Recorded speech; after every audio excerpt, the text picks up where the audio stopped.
As the Summer Olympics gets underway in Rio, there's a new report that unveils a possible sexual abuse scandal at USA Gymnastics. An IndyStar USA Today network investigation alleges the organization has a policy that may have harmed child athletes because warnings of suspected misconduct by member coaches were ignored.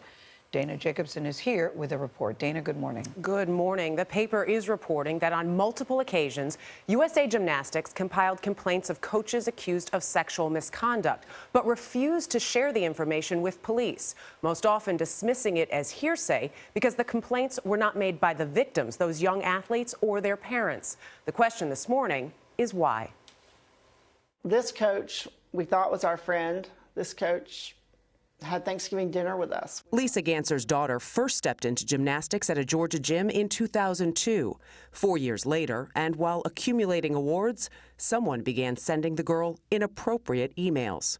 My mind was just reeling. I had no idea what we were up against. I felt like somebody was definitely closer to my daughter than I wanted them to be. Ganser shared the emails with federal investigators who identified the sender as gymnastics coach William McCabe.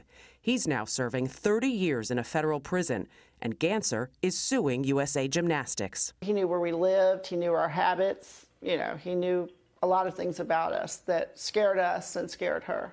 Ganser also learned that USA Gymnastics had a file of sexual misconduct complaints on William McCabe dating back 4 years before her daughter met him. They didn't report all allegations because they considered certain allegations hearsay unless they came directly from a victim or a victim's parent. The IndyStar USA Today network investigation reports USA Gymnastics compiled so-called complaint files on more than 50 coaches.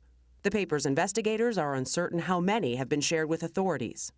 We don't know how prevalent the issue of child sexual abuse is in gymnastics because we don't have access to those sexual misconduct complaint files, and also because many situations like this may not have been reported to authorities or to USA Gymnastics. Caitlin Brisky says her coach, James Bell, started abusing her at a USA Gymnastics affiliated gym in Rhode Island when she was 7 years old. My mom asked me, did Jim ever touch you in your private parts?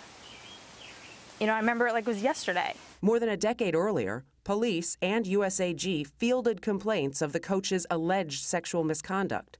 Any corporation that puts their reputation above safety, honestly, isn't something that I would want to be a part of at all. And I was part of USA Gymnastics for a very long time. Initially arrested in 2003, Bell ran from police until his capture and sentencing last year.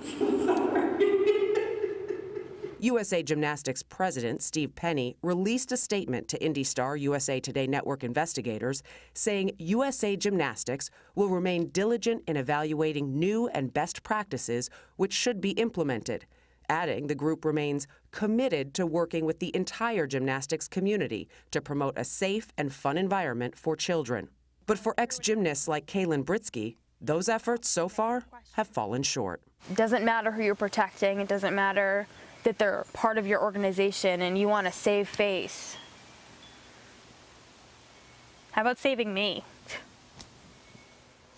USA Gymnastics just released a statement to CBS this morning. It says it provided the Indianapolis Star with substantial information on its policies and procedures to demonstrate the organization's commitment to the safety of its athletes within the scope of its jurisdiction and governance structure. We feel the Star left out significant facts that would have painted a more accurate picture of our efforts. Caitlin's words are very disturbing. How about saving me? Yeah, that's what rings true with a lot of people. All right. Thank you, Dana. Thank you, Dana.